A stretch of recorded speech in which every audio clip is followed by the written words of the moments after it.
Po, Mitrovica e ka një karakteristik pak më të veçantë me qytetet e tjera për arsye se ata kanë, siç e thash edhe më herët, 4 lumen. Ne i thojmë pikat nxehta kështu që mund të ketë vërshime qoftë në lumin Lushta, apo Trepça, apo Sitnica, apo lumin Ibër. Kryesisht na i mbajmë lumin Trepça dhe lumin Lushta për arsye se kemi kapacitetet mjaftueshme që me mbajt përmes operatorit ekonomik dhe kemi bu pastrimin. Nuk kemi ndonjë pikë të veçantë që mund të del rrjedhoja e lumenive nga shtrati, mirë po këtë shtrati ty nësaj përket në vijat administrative të komunës Mitrovicës së Jugut. Nëse vjen drejt me intervenu ekipet emergjente në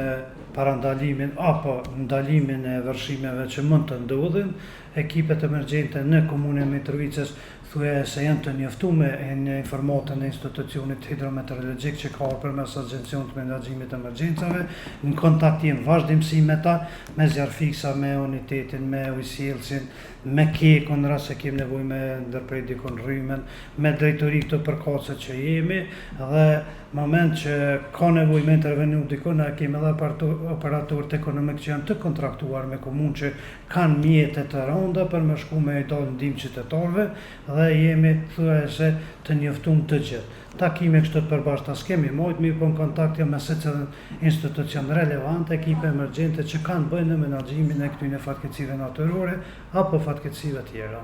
Na çdo herë marrëm me njoftime përmes Agjencionit të Menaxhimit të Emergjencave, informat lidhur me situatën apo parandalimin me intervenu në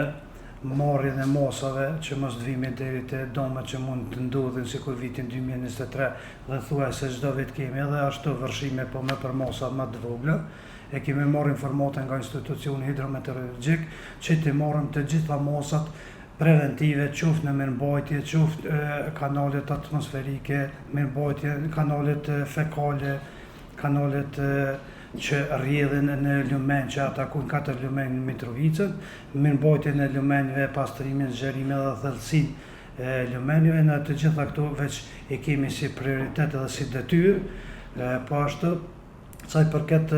gjendjes në Mitrovicë, për i rreshjeve që ka ndodhur këtë javën e fundit, kryesisht dje ka ndodhur, fakt mirësisht, pronëve që reduktimi i shiut është zvogluar dhe deri më tani nuk kemi asnjë kërkesë, asnjë ankesë nga qytetarët, qoftë në komunë apo në qendrën operative regionale siç është Nini 2. Vërshimet e vitit 2023 kanë qenë një prej vërshimeve që historia e komunës Mitrovica thuajse nuk e mon mend me përjashtim në viteve 79, po me intensitet më të vogël. Të gjitha ato që kanë pas nevojë me ndërmarrë përmes nivelit lokal, ne kemi ndërmarrë dhe i kemi dhënë ndihmë ekonomive familjare, kryesisht për shkak se ka dëmtuar shtëpitë brenda me rendime, gjitha ato që duhet me banu një familje. Në aspektin financiar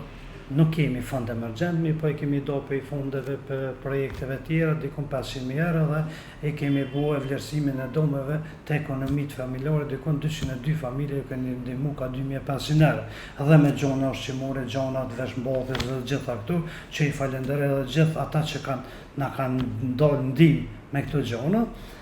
Sa i përket bizneseve nuk ju kemi ndihmu,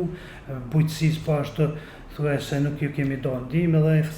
në aspektin e infrastrukturës nuk kemi financa dhe nuk kemi fond emergjent, për arsye se është e rregulluar që fondet emergjente të ketë niveli qendror. Në raportet se cilët qytetar që është dëmtuar dhe ka bu kërkesë komisionet adekuate, profesionale, kanë dalë në vend ngjarje, kanë bu incizime, fotografi dhe proces verbal, i kemi dërguar në nivelin qendror që ju bjen barë atyre me ju dalë ndihmë. Simas informatave jo zyrtare, mirë po informatave që qytetarët i takojmë dhe na tregojnë, disa qytetarëve në kategorinë e ekonomive familjare ju kanë dalë ndihmë, jo atë sa është bu vlerësimi nga komisionet, mirë po në shumë caktuar që ka parapo edhe niveli qendror.